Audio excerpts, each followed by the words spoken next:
Well, welcome everyone, and thanks for joining for today's spotlight, our very first spotlight, I'll add. Today, we're going to be chatting with Trent Little, a profoundly certified pro who recently landed a high impact role as a technical solutions architect, if I'm not mistaken, Trent, Yeah, yeah, that's right. through the platform. Awesome. hmm We're going to hear about your journey. We'd love to learn a little bit more about how you got here and your background, how you approached this particular opportunity, what happened after you hit, submit on your hmm proposal, and what others can learn from your experience. Thank you so much for joining and sharing your insights with us. Yeah, thanks for having me. Excited to be a part of this. Awesome. Awesome. Cool. Well, to kick things off, I think folks would love to hear a little bit about your background, your journey to this point, how you got into the tech space, the CRM world, HubSpot. Can you share a little bit about that? Yeah, sure thing. So background is a bit it's taken many twists and turns throughout it. It's very non-traditional. I think in terms of people that end up trying to go into more like development, more traditional uh, coding or anything like that. Um, Went into my background is more in like business analytics, and then I ended up getting I learned how to code in Python on my own, and then jumped into a data science boot camp during when COVID first hit, and really learned more on the data engineering side of things, data visualization, and more traditional ETL work with how data gets moved from one place to another. And for about a year and a half, I did a lot of contract work with startups and smaller companies in the DC area. Just again, more traditional ETL work, setting up their data pipelines from connecting uh, APIs, whether they're public or private, into using a Python script and pushing it into SQL, NoSQL database, and then using a JavaScript application to push that into their website or whatever platform they're using. Um, and then I somehow landed in the world of CRMs. I saw a post on LinkedIn that seemed to match what my skill set was, and that was with Rev Partners. Right. And that was relatively early. That was, I think, they were only around for about a year when I joined, so I was employee like number 20 or something like that. And so really early in the process with them, and then as a technologist, HubSpot technologist, and worked on the delivery side of things, and did a lot of custom integrations, a lot of building out automations, and was kind of thrown into the fire for the first few months, just learning what the heck a CRM was, what HubSpot was, what its capabilities were. Fortunately, HubSpot does a great job with documenting and their back end of things. So, um, yeah, yeah, That's awesome. We've got some other folks joining, so I'm going to spotlight you now. great. And then after Rev Partners, I was there for about 2 years, and uh, did some small contract work here and there on the side, and also worked with another HubSpot agency that was more niche, with roofing business partner. As you can imagine, they're a roofing niche that works with HubSpot, Yeah. and and then after working with them, I jumped into the world of freelancing earlier this year. So as far as like full time freelancing, I've done contract work, as you've heard, for like on the side, and just for little supplementation to life, and just first time actually deep diving into the world of like full time freelancing. That's awesome. Yeah. So if I heard you right, like you kind of did you pivot into HubSpot and sort of the technical realm like around COVID time, or what were you doing before COVID?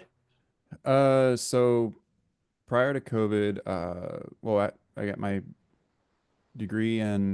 bachelor degree in business analytics, and had the opportunity to work as a full time musician. So I actually did that for a few years, and my then wife now, or then girlfriend now wife, almost said that wrong. Uh, she she's always been like a big push in my success, and just like in my growth in general. and she had great foresight, still does, and she's like, you should probably learn extra skill sets to like supplement like what you already know. Yeah. Looking into utilizing the like your background in business analytics. So that's when I jumped in and learned, started learning how to code in Python on my own.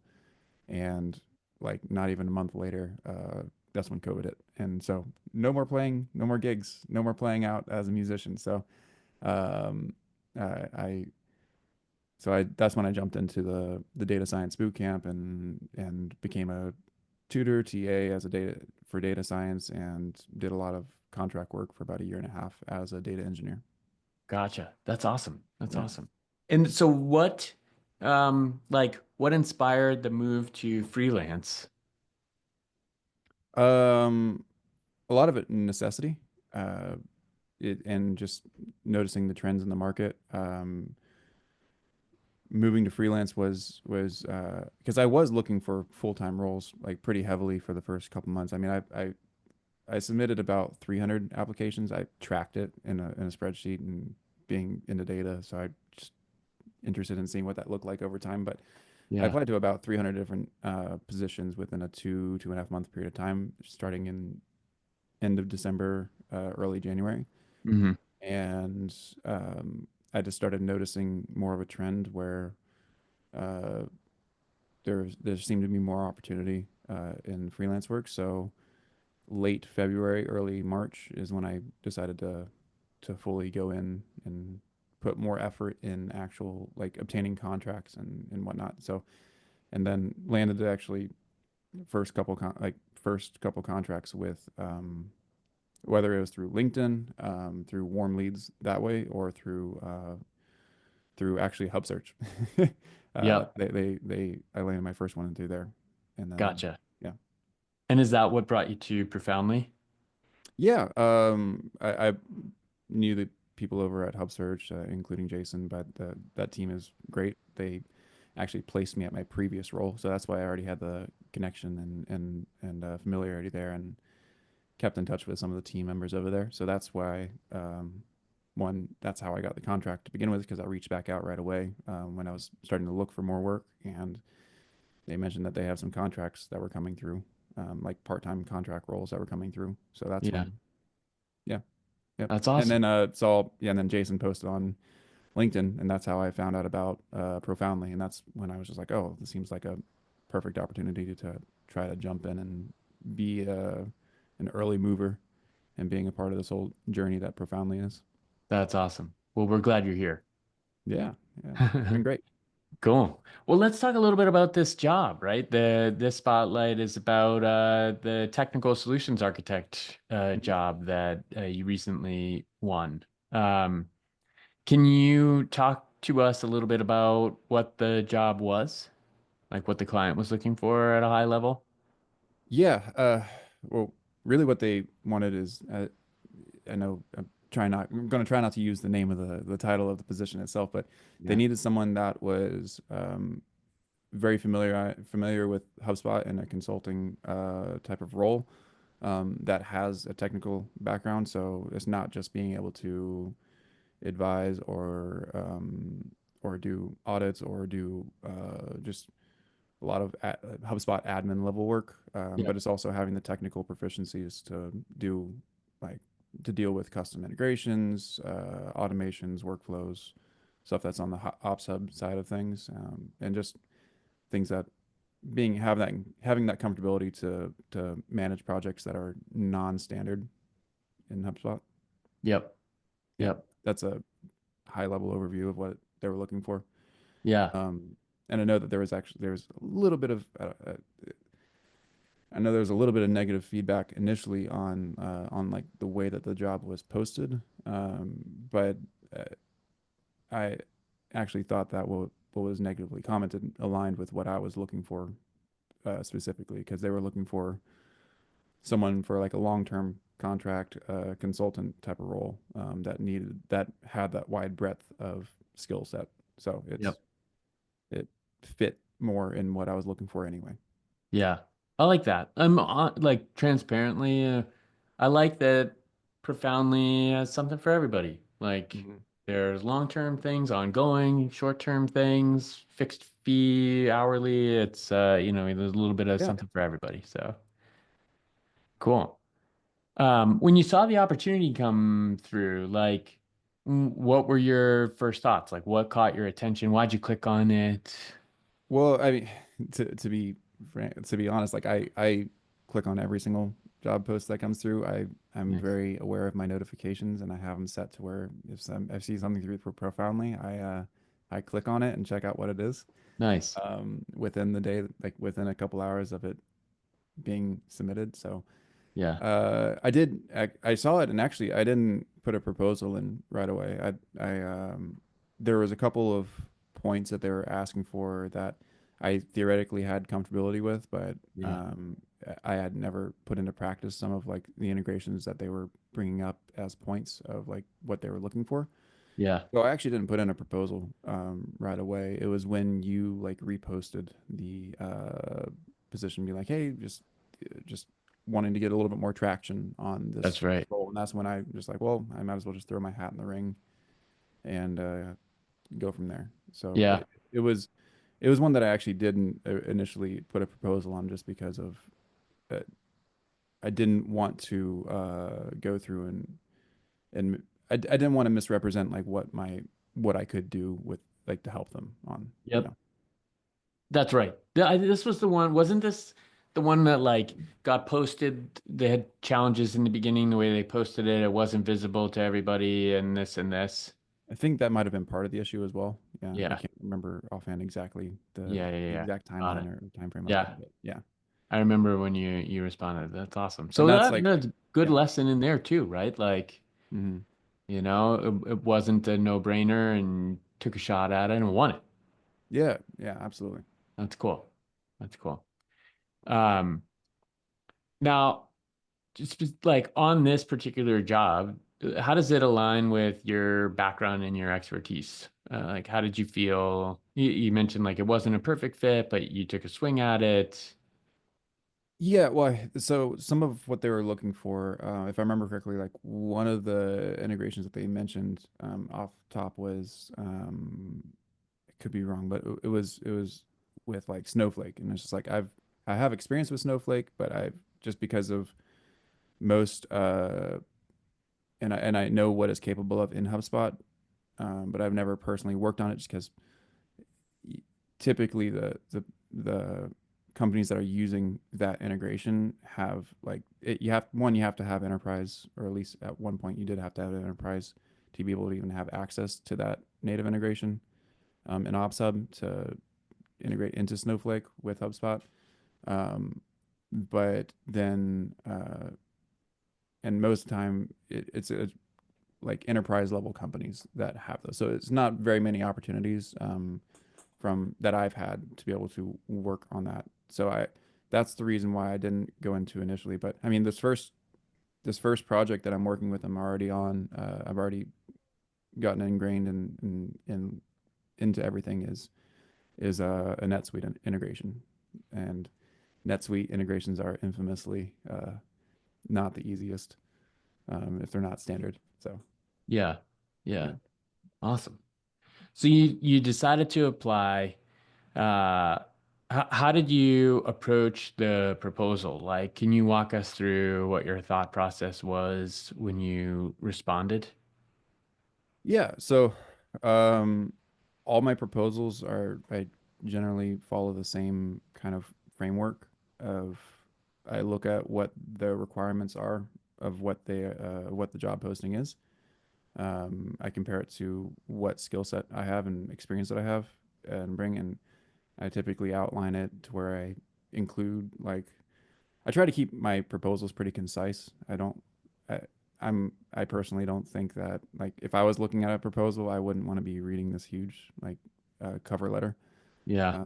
I just want to see like the main points, and so I just kind of touch on my experience, like how I fit with the role, like just a few bullet points for each one, and um, what time frame I'm able to work with, like how what my capacity is. Like for this case, it was a long term, so I'm just like I can start pretty much immediately because my capacity opened up, and I could be working like up to them, but like 10 to 20 hours a week on this and be able to get ingrained pretty quickly. So Yep. it just, and also just including the rate that I'm looking for as well. But Yeah. I keep my proposals pretty concise. Yeah. You do tailor them. I noticed, so I go through and I look and make sure, just sort of often we get pinged with sourcing expert calls, so I have visibility to who submits what. I think one of the things is like you personalize your proposal. It very much had, specific um you mentioned different parts of their request in the proposal. So it's not like a templated sort of generic kind of thing. No, no, Yeah. I mean, I will be honest, like I do use, uh, as I'm sure a lot of people do at this point in time, just for help with gathering thoughts. Like I do use ChatGPT like quite often on like formulating ideas and figuring out how to templatize things. I avoid any kind of personally identifiable information in those things, but Yeah.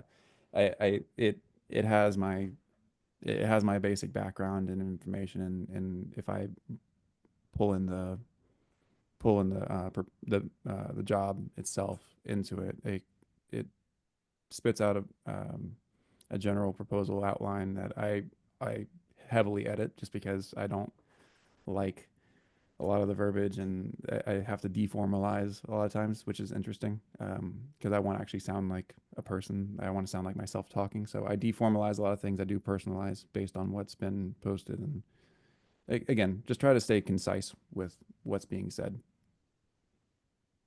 Got it. I'm gonna shut my window 1 sec.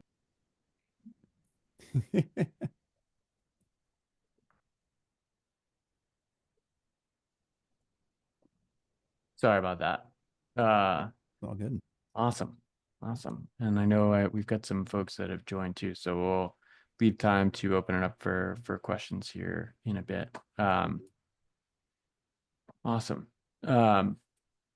Now, when you think about the proposal that you made for this job, the solution architect job, like what do you think, or do you have insights? First of all, has the engagement started? Like, I think you're working with the Yeah, team. I'm already I already have the company, like they already gave me an email and like Yeah. access. I've already started working on the project, and I already have been in communication with, because it's with an agency, and Yeah. I've already started working on communication um, with the client themselves through the agency. And like I said, the first project that I'm working on is a NetSuite integration, but it's ongoing. So it's there's not a specific project that once that's done, then the relationship and the job ends. Right. It's going to continue, which works for me. That's what I was looking for. Yeah. Yeah. And I think if I remember correctly, the original posting was a little light on details, but it did convey like this was an ongoing engagement and so on. So that makes Yeah. sense. Um, you had a discovery call, right? You connected with the Hmm. the client before they clicked accept. So you Correct. all chatted. Yeah. Do you have any insight? Like, did they share any feedback on like what stood out in your proposal to them? Like, They didn't share any direct feedback. I think part of what helped is just immediacy of communication. mm, Like I said earlier, I keep my notifications on, and I, probably to a fault, I keep my eye on them throughout the day yeah. pretty closely. So um, as soon as I got a message, like a notification that I have a message in my inbox on that particular job posting, I responded to it right away with, and in and we're talking about my proposal, I always include my contact information. So that way I try to shorten as many steps as possible for communication. So Yep. that way I just, when they indicated that they wanted to meet, I told them I'm available at XXX times, and then they already had my email or my phone number, so they which I know might not want to give out your phone number, but I do. Um, Yeah. uh, so they scheduled a meeting pretty much the next day, and then after having that first initial call, which was like a get to know, like a dating call almost, a discovery call. Yeah. Uh, about like 3 days later, I had my onboarding with them. So it was a pretty quick turnaround, but Yeah. it does. I try to aid in the immediacy of communication as much as possible. Yeah. That's helpful. I do think responsiveness is a benefit. I also think like if you talked about, you touched on a couple of best practices. Like when I get asked to weigh in on proposals and so on, like personalizing, I think is really important. I Hmm. also think including your booking link is helpful. Like it saves a Yeah. step and so forth. So it makes a lot of sense. Yeah, I don't have a booking link yet. I probably should have one. But I do include like whatever lines of communication are available, and Yeah. yeah, yeah. And what the discovery call that you had, or like the Mhm. interview, or however you want to think about it, like, can you tell us a little bit about that? Like, how did that go? It went well. I mean, I personally think I do well in one-on-one conversations, but um, it was super easy. It was quick. It was like a 30-minute call with the person that I'm working with directly majority of the time at the company, and it's just a lot of just general questions that are outlining background and like what you would expect from an initial interview for any kind of job. It's Yeah. it's more of like a get to know. Does the background line up with what we're looking for? Does it seem like a personality fit? At least that's the way I took away from it. It Yeah. was more like it felt more like a traditional interview. Yeah. Got it. Got it. Cool. Mhm. Well, before we open it up here, we're almost at the half hour mark. Do you have any other like or any guidance or advice for pros like that are bidding on jobs or looking for roles like this, or you know, key takeaways for how to approach proposals or jobs? Yeah, I mean, so a big reason why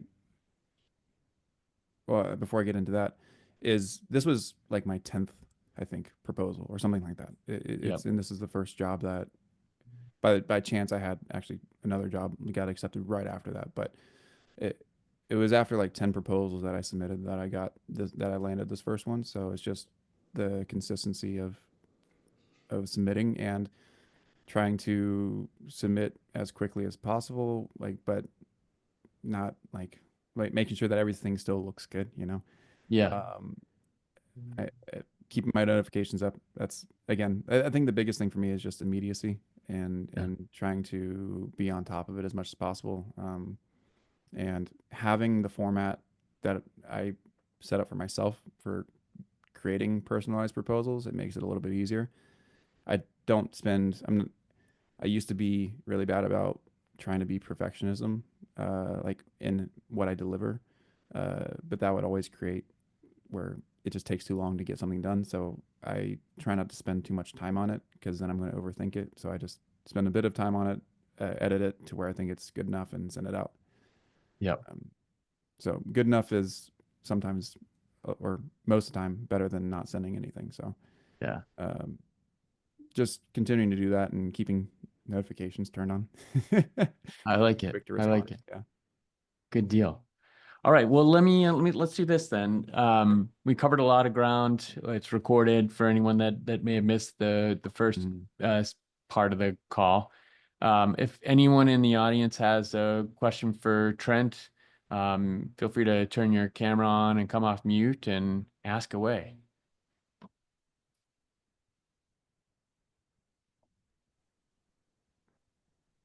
Chris. Hey guys, Hey, Chris. um, thanks for jumping in here, Trent. Yeah. Good to get this thing started and love your advice so far. Did you talk to them about any ways they were trying to solve this problem prior to posting the job? Um, for the specific project that I'm running on now, he did give like an overview of what issues they were running into and why they needed somebody on. Um, and fortunately or unfortunately, that some people may think, but uh, like I said, the first project is relatively. complex just because it's a custom NetSuite integration, which those are again infamously not the easiest and they're not super fun.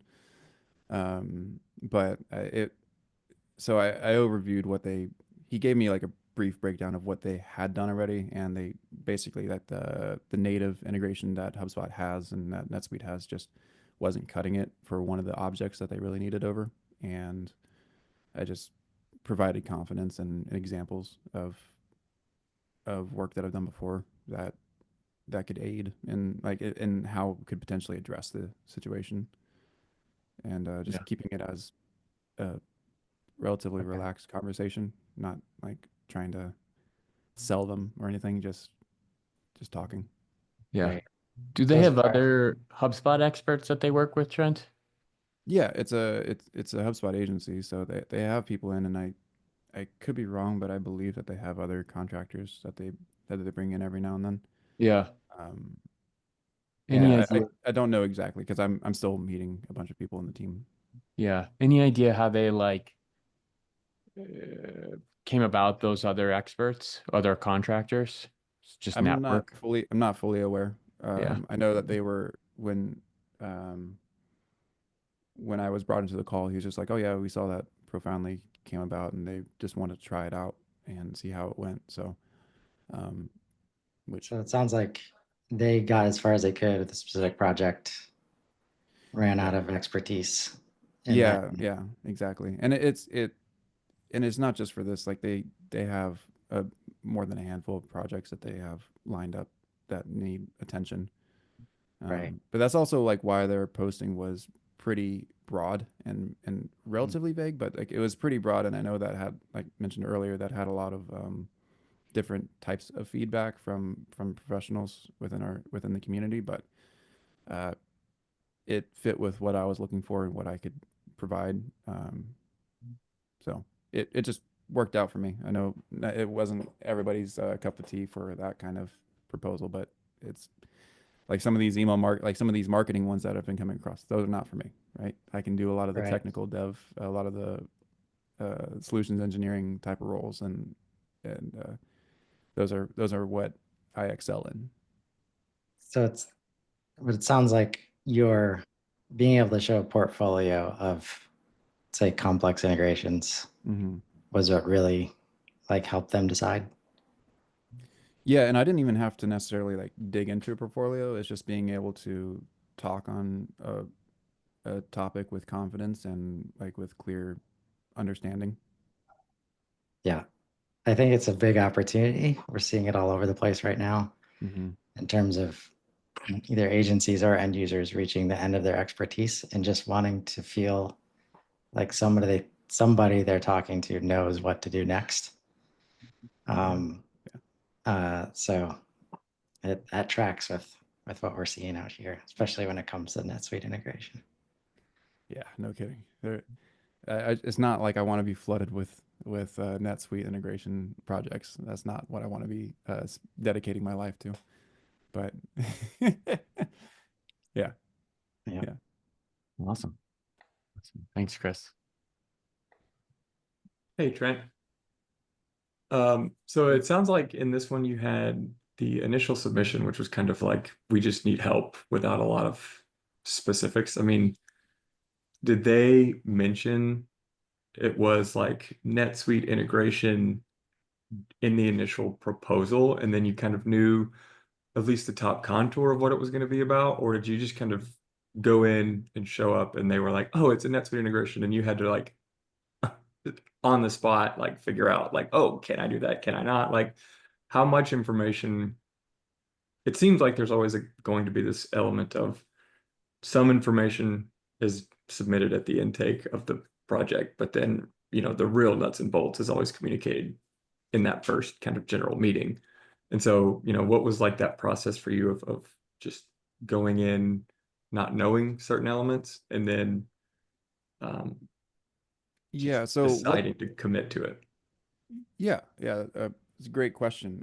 One of the posting itself, and I could uh share what they posted. Like it actually looked more akin to something that you would see like in a typical like full-time role job description is what it looked more like, because they had responsibility, key responsibilities, required skills and experience, like what they were looking for.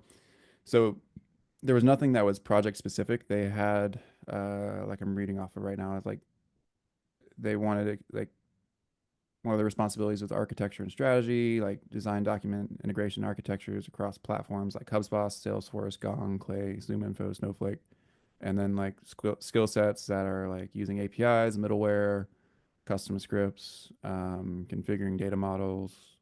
So nothing that specifically pointed to this particular job. Again, because this is not a contract that's like only this one particular project. So yeah, it was part of like in the conversation. It brought up like the more immediate projects that I would be seeing landing in my lap, and the very first one was this. So it was this NetSuite integration that I'm having to work through. So it just fortunately I've had the working at other agencies that did a lot of custom work.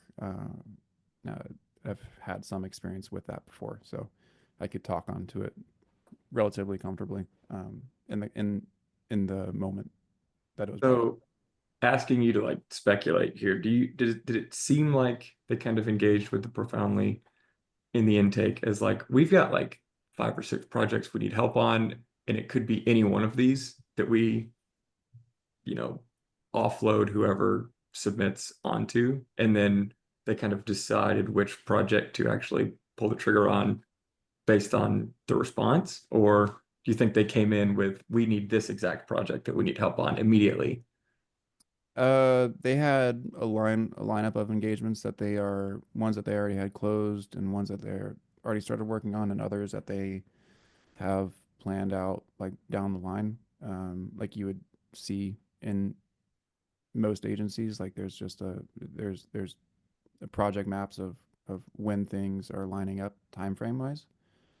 And this just happened to be the one that was most immediate need, because it was a project that got pushed back because it was originally just going to be a native integration with what's available in HubSpot Marketplace, and this one particular object, the sales order object, was not being brought over. Like the information that they wanted brought over from NetSuite into HubSpot was just not what they wanted. So there's more immediacy on getting this particular project completed.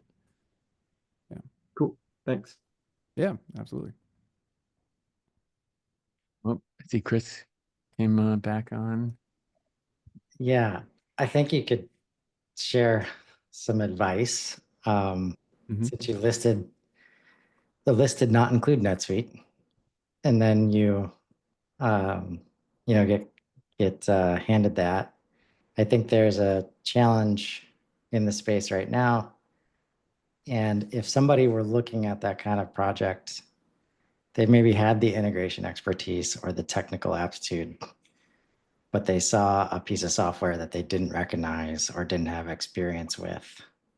What would your advice be to them to still propose to it, because they could Yeah. probably handle it? It's so I'll give you a two-pronged answer on that, because what you just mentioned actually was the reason why because I didn't initially submit a proposal on this job, because I saw in the requirement, or in the what they were looking for, they mentioned a couple of different um like a couple different integrations or across platforms, like specifically Snowflake. I haven't done a practical one. Like I theoretically know what to do, and I have the experience to know I could figure it out.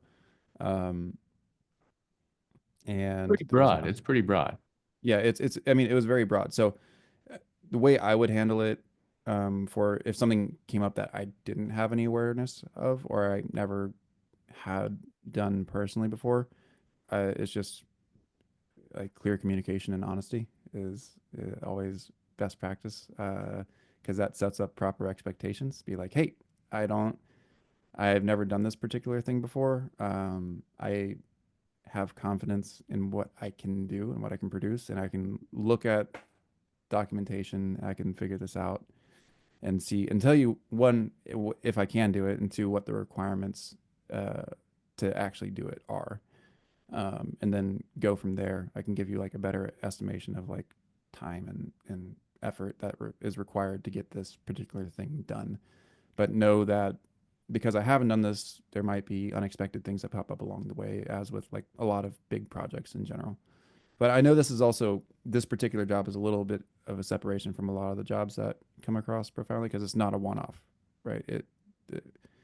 It is more like, to what some people were saying, it is more like what you would see a full-time role, or like um, but that's, like I said, that's what I was more looking for, and what I was already used to anyway from the past 3 years, 3.5 years working at different agencies. So it's just I didn't being know. agile and Yeah. Well, I and think having that's a right. I little didn't bit know that's what you're getting at, Riley. But as soon as you listed the things and then NetSuite came up, it's commonplace right now that most often agencies, but even end users, they start the search with, do you have experience with XYZ? And especially in ERP land, you're unlikely to find somebody that has integrated HubSpot and that specific ERP. yeah. So the only way these people can get help is it like finding the people who are willing to flex, because it's, if you get the scoping right, if you get the expectation management right, like I love the way you put it. It's like, I have the chops to do this. I've never done it with this actual, system, but here's Mhm. the risks as we go forward with that, since I don't have experience. But either way, like, the transparency creates a trust that, you're going to help get it done. Even And if, I've even said in the call, I told him, it's like, listen, I've done a couple NetSuite integrations before that are custom, but as you probably know, it's infamously like one of the hardest systems to integrate like custom into HubSpot. So it's not going to be, it's not going to have an immediate turnaround. It's going to take a little bit of time to get together and get it right. And we're going to have to make sure that the partner is aware of that as well. I have a technical question too, but I want to let Steve come on. Uh, I'm interested in all of it, but apologies if you already covered this before I managed to join the call. But given that sort of broad brush, hey, you've got, trying to formulate the question correctly, how did you respond? How did you bid financially into that sort of very broad brush kind of requirement that you saw in the original posting and was kind of revealed itself as you discussed? As you discussed the projects in more detail, what do you think is a successful strategy there? Is it just an hourly rate, or is there something more kind of structured about it? Yeah, I could see where there's, you could approach it differently, where there's like having a retainer of a certain amount of hours per month that you could allocate, and setting a fixed price there. I just went with an hourly rate. That's what I'm comfortable with at this moment. And I'm still figuring a lot of my own internal processes out, because like I said earlier, I'm very new at full-time freelancing. I've been doing contract work for years on the side of working full-time 9 to 5, but I'm as of end of February, beginning of March, I fully deep dove into the world of freelancing. So I'm still figuring out a lot of my own internal. Yeah, thank you.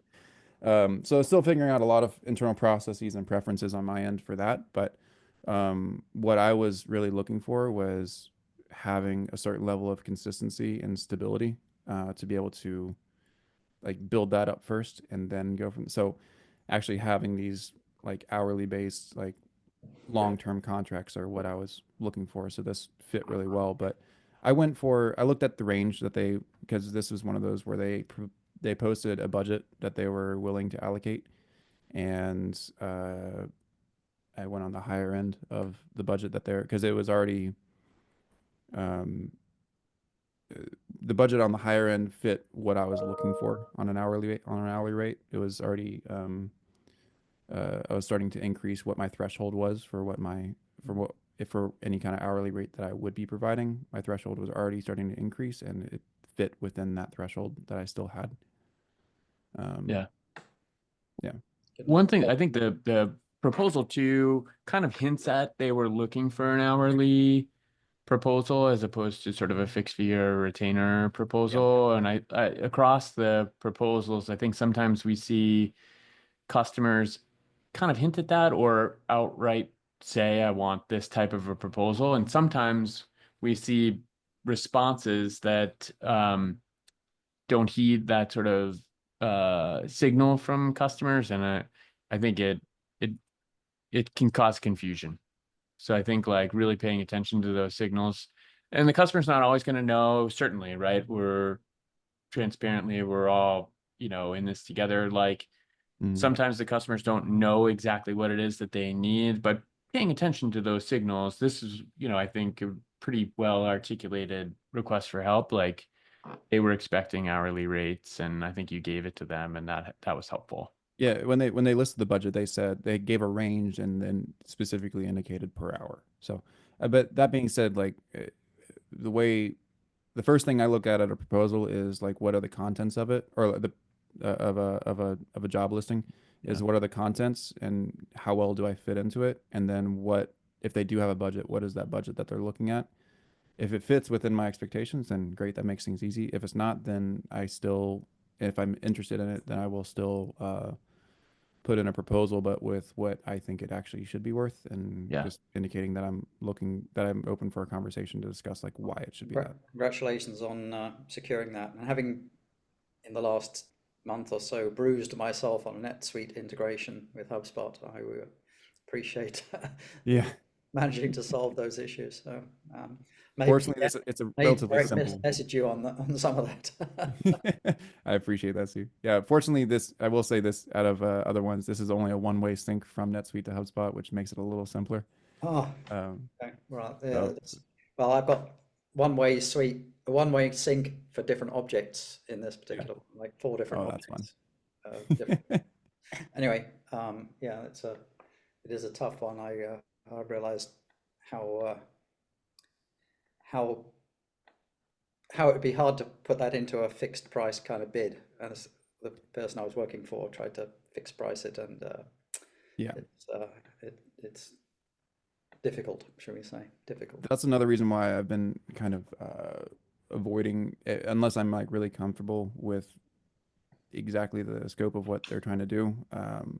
If it's like a small project, I'll do fixed rate.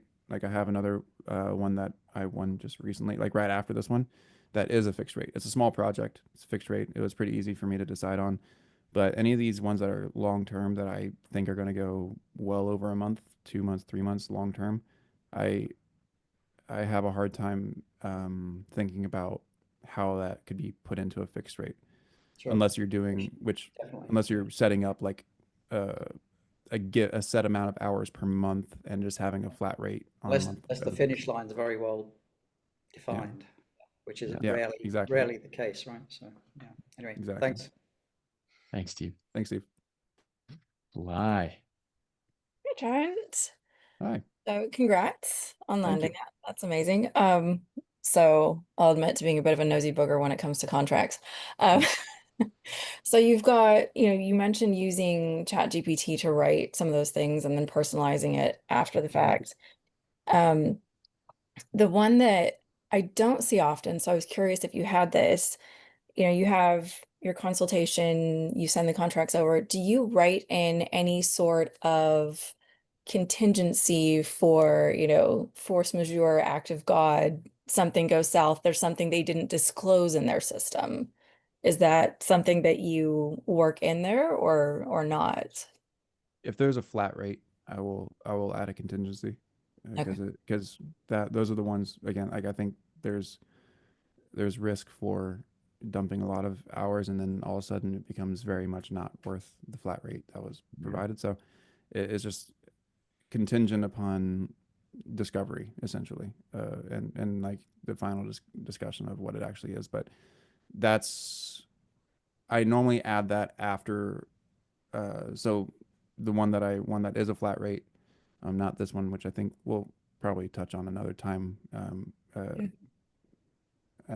for a different call that we can go over that one. But um, that one in particular is like, I didn't include a contingency in the proposal itself, but it was in defining what the final scope of work and contract was before like accepting and like signing any kind of contract with the client. I included that. Yeah. Okay. Yeah, and I'm always curious just because I've been in this business a hot minute, and there's a few times that I'm like, oh, I wish I had contractually walked this out if something happened. So I was just curious on that because I think a lot of people do not consider that the minute you sign a contract, Murphy's Law kicks in a big kind of way. Yeah. Like for me anyway. But yeah, thank you. Yeah, I was just curious about that. Yeah, the way I look at it is I'm putting in a proposal based on information that's given, and if anything else comes after that, that's where it's important to get that figured out before any kind of contract is fully decided on and like and accepted. Okay. All right, awesome. Thanks. Yeah. Hi guys, congrats, Trent. That's awesome. Thank you. Question for you Mhm. on contracts. Do you usually go with the client's paper or your own? I've done both. I don't currently have a preference, or like I still read word for word every single thing that's like sent my way if it is in a contract that's sent over my way. Sometimes it's easier that way because frankly, like a lot of times they're more detailed and I like some of the contracts that are sent my way. And I've also, again, I'm still building out my own internal processes myself. And so it gives me a good reference point. Be like, okay, take note of that. I like the way this contract looks. I'll have to incorporate something similar into what I do. But if there's specific points that I don't necessarily agree with, or because there's also been where I've had not through here, but through other means of gaining contracts, like through LinkedIn or just for warm leads that way that I've gotten contract work, like where people are just like, oh, I don't need to send a contract. I'm just like, all right, well, I'm going to send you my general contract of like what I'm expecting on this. Yeah. Just because I want to make sure that there's something that indicates completion of work and like it also what will indicate like payment as well. So Yeah. I want to make sure I'm protecting myself when I need to, and just being a bit defensive, which is fine. It's better that than getting screwed over in the end. But yeah, I've done both. I've done both. Good Just call. really make sure to read the contract if you do get sent over one from the client. Yeah. Yeah, I had an old one that I used a number of years ago, but it was so long. And it's like, Mhm. I'm trying to figure out what I do going forward since so I've been working through other agencies for some of my gig work, but I'm right now on, and but now, I'm going to be going out on my own. So I'm trying to figure out, okay, I got to get all this stuff together, right? Right. Yeah, I would And say like be like, 5 pages or whatever.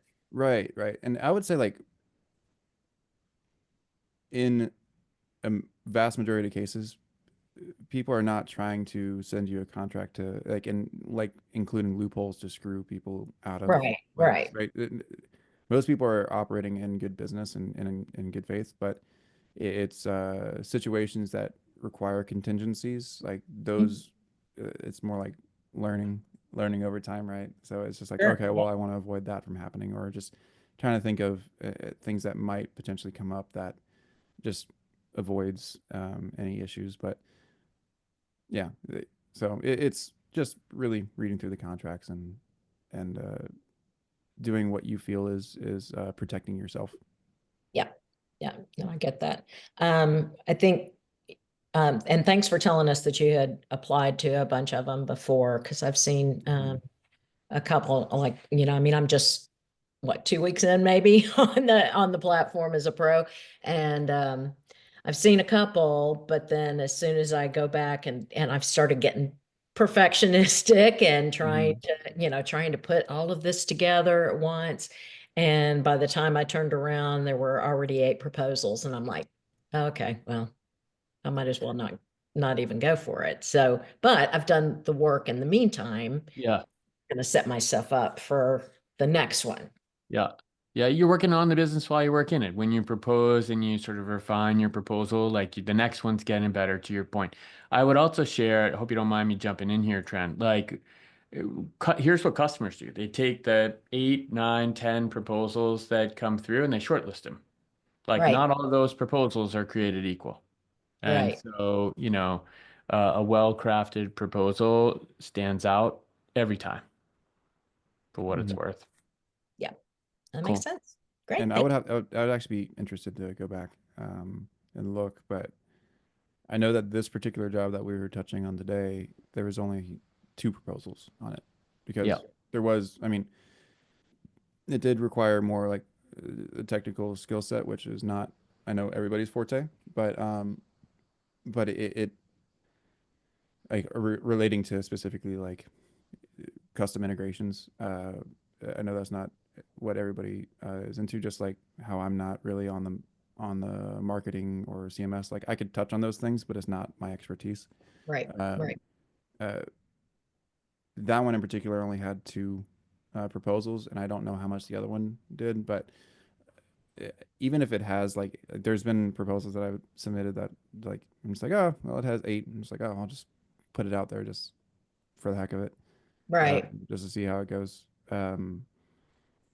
I've even gone back through ones that are still open that were from more than a couple weeks ago at this point, actually a month ago, and like I've even gone back like a couple weeks after submitting a proposal, and nothing's come of it at this point. But just for the heck of it, I'm just like, I'll go ahead and put a message, and I'll message the person to see if they're still looking to, because clearly they haven't they haven't decided on one person over the other. So I might as well see if they're still just kind of like pinging them to see if like, hey, are you still looking? Are you still interested? I'm still available to have a Sure. conversation. Yeah. So Yeah, and that's a great idea because it could be that they just got waylaid on something else, right? Yeah.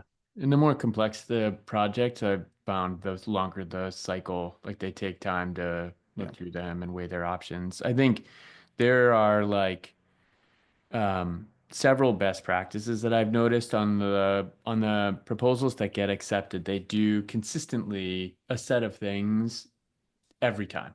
Like we talked about here, personalizing, absolutely. Like no templated responses. Uh, Include your booking link. I think including customer references or customer citations stands out every time. Being clear on the deliverables in the as best you can in the proposal really resonates with a lot of customers that I talk to. I'll create a post, but there's like probably 10 things that winning proposals do really well. That could be useful to folks. Hey, Yeah, that'd be great. Brian, in that same vein, I would be interested if anything comes up on like the profoundly members profile. Like how much time are people or prospects going to look at what my profile says inside of Profoundly? Because I think I set that up initially when I joined and I've not adjusted it since. And I Yeah. just thought of that as soon as you mentioned that. Yeah. I think they do. So I think it's both. I think my take on what I've seen and watched, like I've sort of ridden shotgun on customers as they poke around because they schedule a sourcing call and they screen share. Like the proposal is sort of the thing. Like the proposal is your hook. And when they get in there, they see customer references, they're compelled, they'll go to your profile.